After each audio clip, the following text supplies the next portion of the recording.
You're very welcome back. Now, The Girl on the Train is a psychological thriller by British author Paula Hawkins, which tells the story of three different women thrown together through relationship troubles and mystery.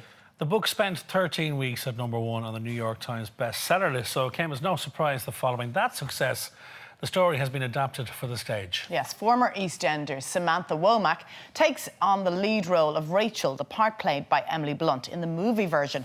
And Laura caught up with her ahead of the show's premiere at the Bord Gáis Energy Theatre. It's like my memories get sucked into a black hole. Have you ever bought a jigsaw puzzle from a jumble sale? Bits missing. Had you actually read the novel or seen the movie prior to taking on the role, the lead role in The Girl on the Train? Yes, I'd read the book. The book was written by Paula Hawkins and it kind of took the world by storm. It was an international bestseller within kind of a matter of months. And I read that and like the rest of the kind of, you know, its audience, I fell in love with this unruly, unpredictable character, Rachel Watson, because she's a bit of an anti-hero. You know, and I think we love an anti-hero. So she's quite strong and broken at the same time. She's this kind of weird, complicated mix. So it's a psychological thriller and everyone's kind of, there's no obvious goodies or baddies. It's about coercive control. It's about kind of fantasising about a perfect life. And it's this woman who's lost everything and then gets fixated on a supposed perfect family, and then somebody goes missing and there's a murder. But it's a thriller, but it also feels like a very dark drama.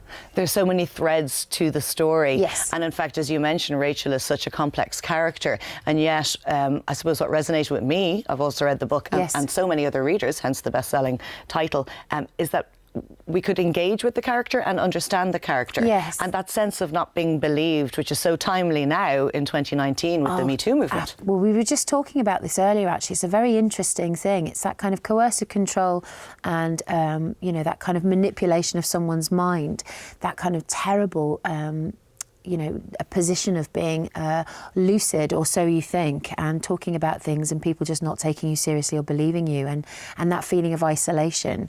And really Rachel is completely isolated, and she has been by a very abusive relationship, and so she ends up kind of just feeling very detached from the world that she lives in, really. And I think people can relate to that now, especially with social media. You know, this is kind of, you know, detachment from real life. So the run is going to take place here at the Bord Gáis Energy Theatre between June 3rd and June 8th. But of course, you've already been on tour with The Girl on the Train. So what has audience reaction been like? I've never been involved ever in a piece of work that has held an audience quite so captively for 2 hours. They don't move. It's such a dark piece. There's some laughs in it which you wouldn't expect, just because she's so volatile and unpredictable, that there's this kind of devil-may-care attitude with her.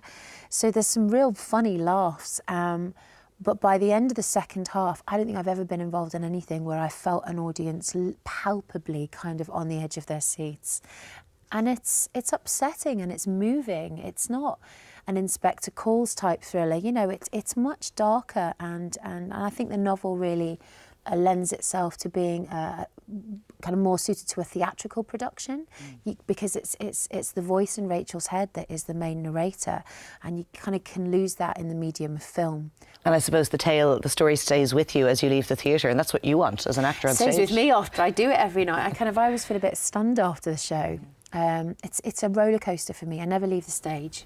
Would you be used to filming very difficult scenes, of course, from your time in EastEnders? And just interested to hear how you protect yourself and take some time out, or a little bit of self-preservation needed. I'm learning that as I go, because when I took the job, I'd never taken anything where I was on the stage all the time, and I hadn't quite appreciated how dark she was, and how feeling that isolated for 2 hours is quite a difficult thing. I'm kind of 3-4 months into it, and so I'm learning that I might need to have a little kind of ritual or something at the end of the evening where I just kind of let go, because otherwise you're a little het up. You're tense, of course. And I'm also then, when I wake up in the morning, I'm waiting for it. It's a bit like waiting for a terrible argument. You know, you're kind of poised and ready.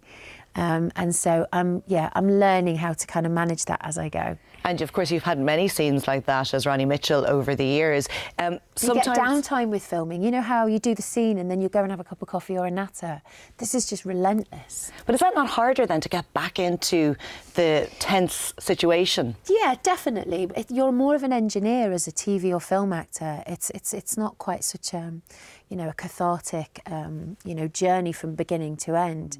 It's all fragmented and you go off and you have to replicate. So you're more of an engineer in a way as an actor on TV. Whereas with this, it ploughs on through. And yet you have that instant gratification because you can see the audience reaction. And creative control, which I'm terrible. I just love being fully in control of my own performance. Do you know what I mean? Where no one can kind of edit it differently or you know what you've given and that's what they've received. And that's really, I love that. You've mentioned before that during your time in EastEnders, they were very early starts. You're up at the crack of dawn and you've completely flipped it now and you're taking to the stage at night. So which suits you better? Which is easier? I'm a night owl, and more so as I get older. I do a lot of my thinking at night. I get the witching hour, 2, 3 in the morning. A lot of women, I think, actually.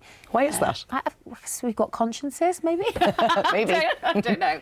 I don't know. I think we're facilitators, aren't we? And we think about what we need to do and have we let anyone down, and we're quite we think a lot, don't we? Multitask all the time. Multitasking all the time. So for me it's exactly that. I'll spend my early hours of the morning kind of planning my week ahead. So the early mornings for me were killer. What's next? You're going to take a break at the end of this run? I'm going to Lily and I, and hopefully my son, he's 18, but we're going to hopefully try and travel a little bit in next year, and just spend some time together before it's too late, before they start their own lives. Well, it's been an absolute pleasure chatting to you this morning. I can't wait to see you on stage. Thank you very much, Samantha. Thanks. And even the pieces that remain are so fragmented. What is it you don't want to remember? I'm trying to remember. It looks as if you're trying to forget.